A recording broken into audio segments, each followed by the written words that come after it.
Junho 14, 1 Reis 12, verso 20 a 13, verso 34.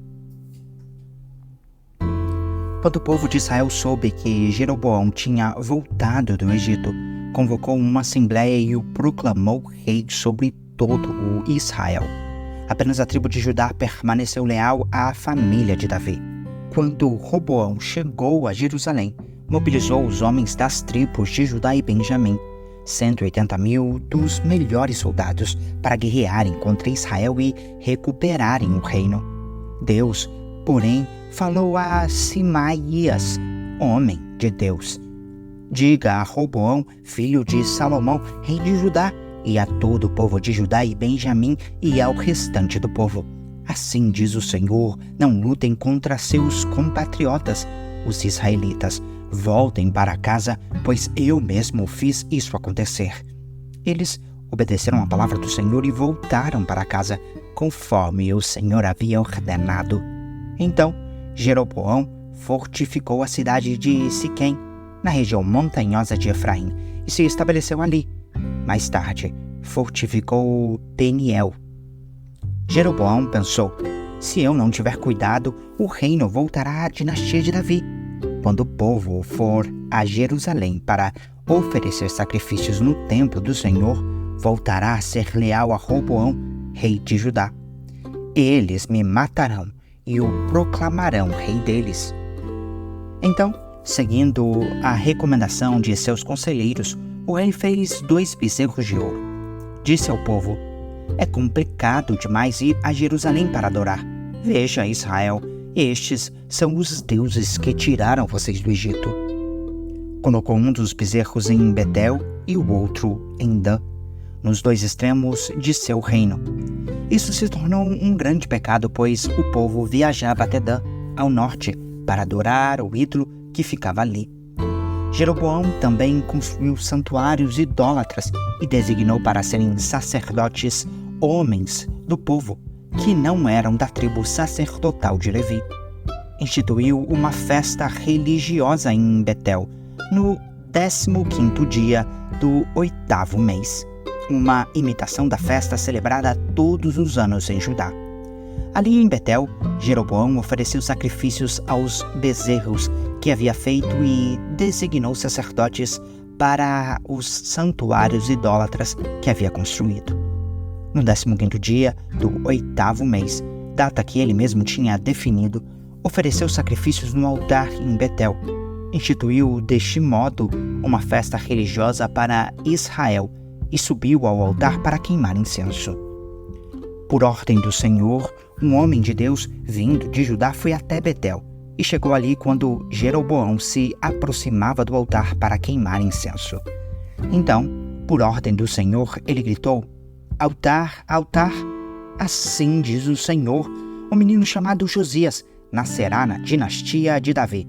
Sobre você, ele sacrificará os sacerdotes dos santuários idólatras que queimam incenso aqui, e sobre você serão queimados ossos humanos.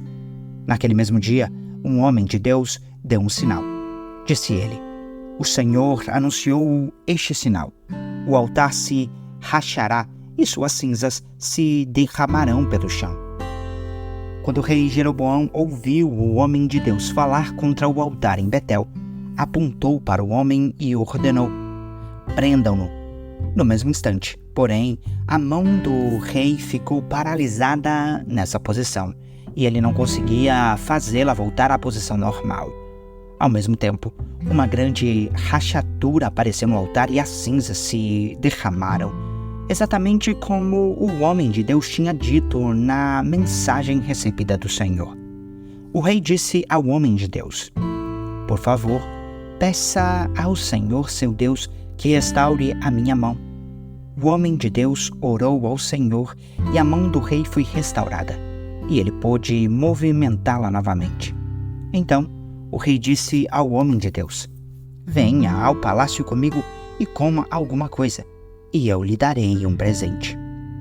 Mas o homem de Deus respondeu a Jeroboão: mesmo que o rei me desse metade de tudo o que possui, eu não o acompanharia. não comeria nem beberia coisa alguma neste lugar, pois o Senhor me ordenou. Não coma nem beba coisa alguma enquanto estiver lá, e não volte pelo mesmo caminho por onde foi. Então, ele partiu de Betel e voltou para casa por outro caminho. Acontece que morava em Betel um profeta idoso. Seus filhos foram até ele e lhe contaram que o homem de Deus havia feito em Betel naquele dia. Também contaram ao pai o que o homem de Deus tinha dito ao rei. O profeta idoso lhes perguntou por onde ele foi.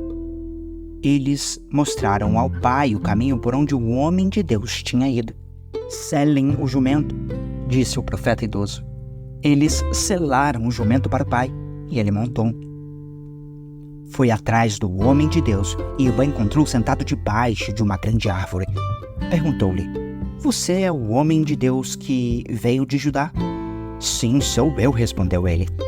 Então o profeta disse ao homem de Deus: Venha para casa comigo e coma alguma coisa. Não posso ir com você, respondeu ele.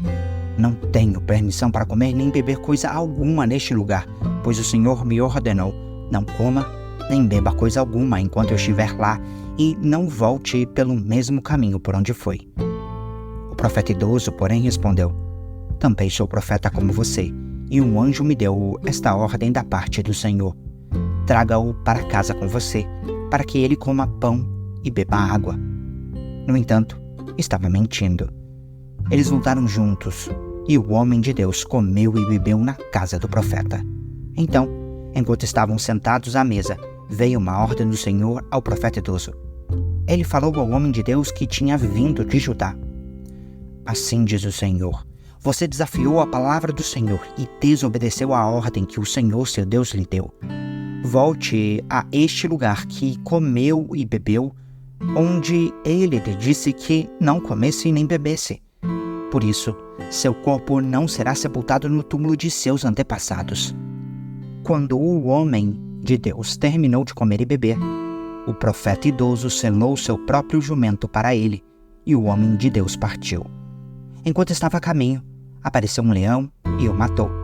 Seu corpo ficou na estrada, com o jumento e o leão parados ao lado dele.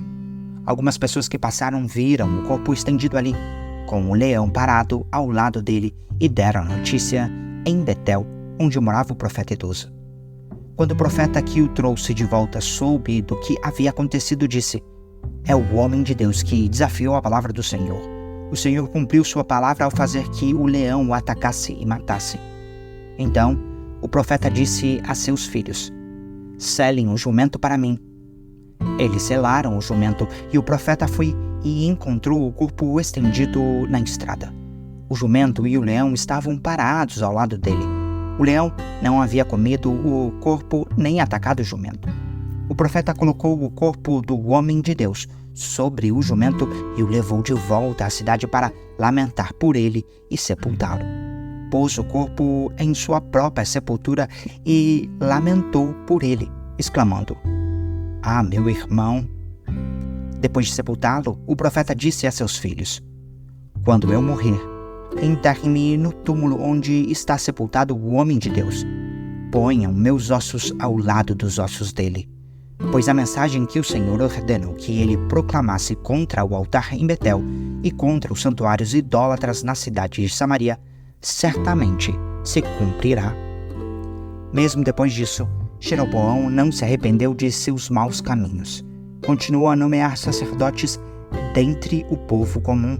Qualquer um que desejasse podia se tornar sacerdote dos santuários idólatras. Com isso, por causa desse pecado, a dinastia de Jeroboão foi eliminada da face da terra. Atos 9, versos 26 a 43. Quando Saulo chegou a Jerusalém, tentou se encontrar com os discípulos, mas todos estavam com medo dele, pois não acreditavam que ele tivesse de fato se tornado discípulo. Então, Barnabé o levou aos apóstolos e lhes contou como Saulo tinha visto o Senhor no caminho para Damasco e como ele lhe havia falado. Contou também que em Damasco Saulo havia pregado corajosamente em nome de Jesus. Saulo permaneceu com os apóstolos e andava com eles por Jerusalém, pregando corajosamente em nome do Senhor. Também conversava e discutia com alguns judeus de fala grega, mas esses procuravam matá-lo. Quando os irmãos souberam disso, levaram Saulo a Cesareia e de lá o enviaram a Tarso. A igreja tinha paz em toda a Judéia, Galiléia e Samaria, e ia se fortalecendo à medida que andava no temor do Senhor e, encorajada pelo Espírito Santo, crescia em número. Pedro viajava por toda parte e foi visitar o povo santo que vivia na cidade de Lida. Ali, encontrou um paralítico chamado Enéas, que permanecia de cama havia 8 anos. Pedro lhe disse: Enéas, Jesus Cristo cure você.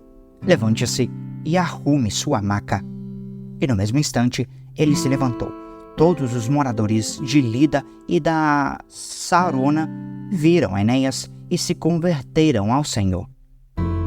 Havia em Jope uma discípula chamada Tábita, que em grego é Dorcas. Sempre fazia o bem às pessoas e ajudava os pobres. Por esse tempo, ficou doente e morreu. Seu corpo foi levado para o sepultamento e colocado numa sala no andar superior. Quando os discípulos souberam que Pedro estava perto de Lida, enviaram 2 homens para lhes suplicar: Por favor, venha o mais rápido possível.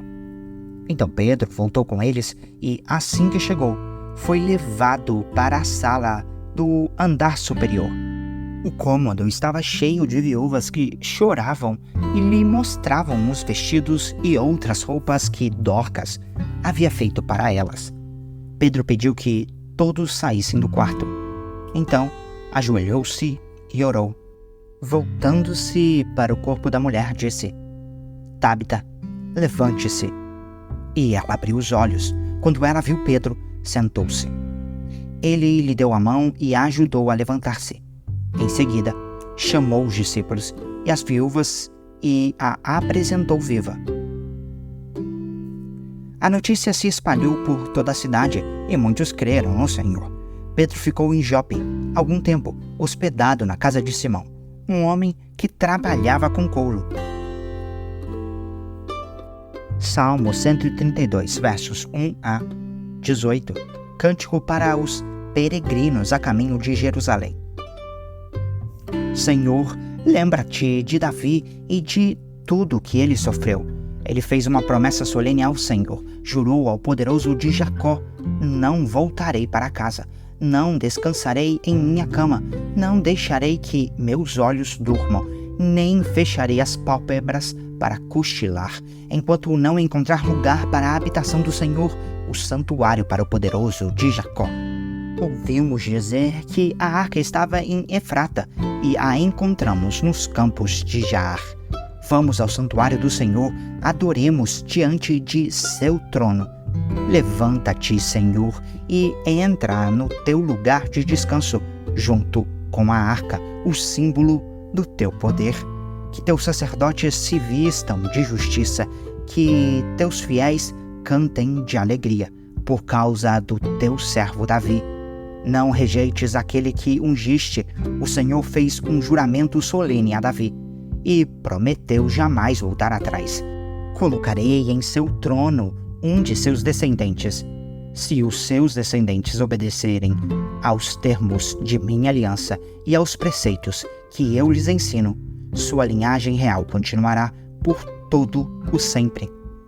Pois o Senhor escolheu Sião, desejou-a para ser a sua habitação. Este é meu descanso para sempre, disse ele. Habitarei aqui, pois este é o lugar que desejei. Abençoarei esta cidade e a tornarei próspera. Saciarei seus pobres com alimento. Vestirei seus sacerdotes com salvação. Seus fiéis cantarão de alegria.